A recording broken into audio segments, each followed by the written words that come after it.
ನೋಡಿ, ಪ್ರಶ್ನೆ ಒಳಜಗಳ ಅಲ್ಲ. BJPಯ ವೈಫಲ್ಯ, ಕಾಂಗ್ರೆಸ್ ಪಕ್ಷ ಸಾಧನೆ, ನಮ್ಮ ಅಭ್ಯರ್ಥಿಯ ಪರ ಇರುವಂಥ ಒಲವು, ಇವೆಲ್ಲ ಕಾರಣದಿಂದಾಗಿ ಇವತ್ತು ಕಾಂಗ್ರೆಸ್ ಪಕ್ಷದ ಅಭ್ಯರ್ಥಿಯಾದಂಥ ಸಾಗರ್ ಖಂಡ್ರೆ ಅವರು ಪ್ರಚಂಡ ಬಹುಮತದಿಂದ ಗೆದ್ದಿದ್ದಾರೆ.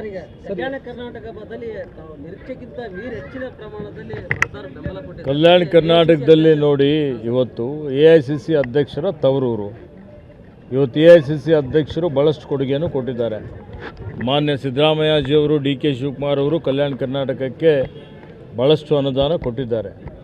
ಹೀಗಾಗಿ ಇದು ಖರ್ಗೆಜಿಯವರ ತವರು ಮನೆಯೂ ಅಂತ ಇದೆ. ಅದ್ರ ಜೊತೆಯಲ್ಲಿ ನಾವೆಲ್ಲ ಉತ್ತಮವಾಗಿ ಕೆಲಸನೂ ಮಾಡಿದ್ದೇವೆ. ಮತ್ತೇನು ಸಂವಿಧಾನ ಅನುಚ್ಛೇದ 371ಕ್ಕೆ ತಿದ್ದುಪಡಿ ತಂದು ವಿಶೇಷ ಸ್ಥಾನಮಾನ ಕೊಟ್ಟು ಈ ಭಾಗದ ಅಭಿವೃದ್ಧಿ ಮಾಡ್ತಾ ಇದ್ದೇವೆ. ಜನ ಅದೆಲ್ಲವನ್ನೂ ಮನಸ್ಸಿನಲ್ಲಿಟ್ಟುಕೊಂಡು ಇವತ್ತು ಕಾಂಗ್ರೆಸ್ ಪಕ್ಷಕ್ಕೆ ಮತ ಕೊಡುವಂಥದ್ದು, ಅದಕ್ಕೆ ಬೆಂಬಲ ಕೊಡುವಂಥ ಕೆಲಸ ಕಲ್ಯಾಣ ಕರ್ನಾಟಕ ಜನ ಮಾಡಿದ್ದಾರೆ. ಹೀಗಾಗಿ ಕಲ್ಯಾಣ ಕರ್ನಾಟಕದ ಎಲ್ಲ ಜನರಿಗೆ 5-5 ಕಾಂಗ್ರೆಸ್ ಪಕ್ಷದ ಅಭ್ಯರ್ಥಿಗಳು ನಾವು ಗೆದ್ದಿದ್ದೇವೆ. ಅಲ್ಲಿ ರಾಧಾಕೃಷ್ಣರವರು ಪ್ರಚಂಡ ಬಹುಮತದಿಂದ ಗೆದ್ದಿದ್ದಾರೆ. ಅಲ್ಲಿ ತುಕಾರಾಮ್ ಅವರು ಗೆದ್ದಿದ್ದಾರೆ.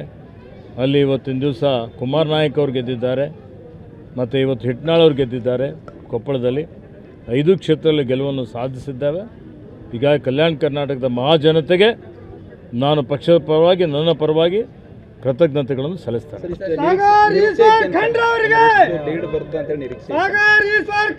ನಿರೀಕ್ಷೆಗೆ ಮೀರಿ ಲೀಡ್ ಬಂದಿದೆ. ನಮ್ಮ ನಿರೀಕ್ಷೆಗೆ ಮೀರಿ ಲೀಡ್ ಬಂದಿದೆ. ಇಂಡಿಯಾ ಒಕ್ಕೂಟದ ಎಲ್ಲ ನಮ್ಮ ನಾಯಕರುಗಳು ಸೇರಿಕೊಂಡು ತೀರ್ಮಾನ ಮಾಡ್ತಾರೆ. ಯಾವುದೇ ಮತಭೇದ ಇಲ್ಲ. ಕಳೆದ ಬಾರಿ ಅವರು 1 ಲಕ್ಷ ಚಿಲ್ಲರದಿಂದ ನಿಮಗೆ ಸೋಲಿಸಿರು. ನಿಮ್ಮ ಮಗ ಯಾರ ಮ್ಯಾಗ ಸೇಡು ಮತ್ತೊಂದು ನಮ್ಮ ಮನಸ್ಸಲ್ಲಿ ಏನಿಲ್ಲ. ಇವತ್ತು ಇದು ರಾಜಕೀಯದ ಸೋಲು ಗೆಲುವು ಇವತ್ತು ಸಹಜ. ಇದರಲ್ಲಿ ಆ ವಿಷಯ ಬಗ್ಗೆ ನಾನು ಹೇಳಲಿಕ್ಕೆ ಏನು ಹೇಳೋದಿಲ್ಲ. ಆದರೆ ಅವರಿಗೊಂದು ಅವಕಾಶ ಸಿಕ್ಕಿತ್ತು. ಆ ಅವಕಾಶ ಸಂಪೂರ್ಣವಾಗಿ ಕಳೆದುಕೊಂಡು ಬಿಟ್ಟಿದ್ದಾರೆ. ಅವರಿಗೆ ಅಧಿಕಾರ ಇದ್ದಾಗ ಲೋಕಸಭೆ ಸದಸ್ಯರಾಗಿ, ಕೇಂದ್ರ ಸಚಿವರಾಗಿ ಏನು ಸೇವೆ ಮಾಡಬೇಕಾಗಿತ್ತು, ಜನ ನಿರೀಕ್ಷೆ ಇದ್ದು, ಅವೆಲ್ಲ ನಿರೀಕ್ಷೆ ಉಲ್ಟಾ ಪುಲ್ಟಾ ಆಗಿ ಏನೂ ಕೆಲಸ ಮಾಡದೇ ಇದ್ದ ಕಾರಣ ಜನ ಅವರಿಗೆ ತಿರಸ್ಕಾರ ಮಾಡಿದ್ದಾರೆ. ಜನ ಮತ ಕೊಟ್ಟಿದ್ದಾರೆ. ಅವರಿಗೆ ರೂಢಿ ಆಗಿಬಿಟ್ಟಿತ್ತು. ಅವರೆಲ್ಲರೂ ಹೇಳ್ತಿದ್ರು ಭಾಳ ದರ್ಪ, ಭಾಳ ಅವರಿಗೆ ದುರ್ವರ್ತನೆ ಮಾಡ್ತಾ ಇದ್ದಾರೆ, ಭಾಳ ದುರಂಕಾರ ಇದೆ, ದರ್ಪ ಇದೆ ಅನ್ನುವಂಥ ಮಾತನ್ನು ಹೇಳ್ತಾ ಇದ್ದರು. ಅದಕ್ಕೆ ಜನನೂ ಅವರಿಂದ ಬೇಸತ್ತಿತ್ತು, ತಿರಸ್ಕಾರ ಮಾಡಿ ಮನೆಯಲ್ಲಿ ಕೂಡಿಸಿದ್ದಾರೆ.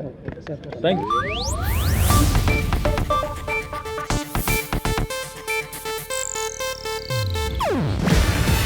ಇದು ಏಷ್ಯಾನೆಟ್ ನ್ಯೂಸ್ ನೆಟ್ವರ್ಕ್ ಪ್ರಸ್ತುತಿ. ನೀವು ನೋಡ್ತಿದ್ದೀರಾ ಏಷ್ಯಾನೆಟ್ ಸುವರ್ಣ ನ್ಯೂಸ್.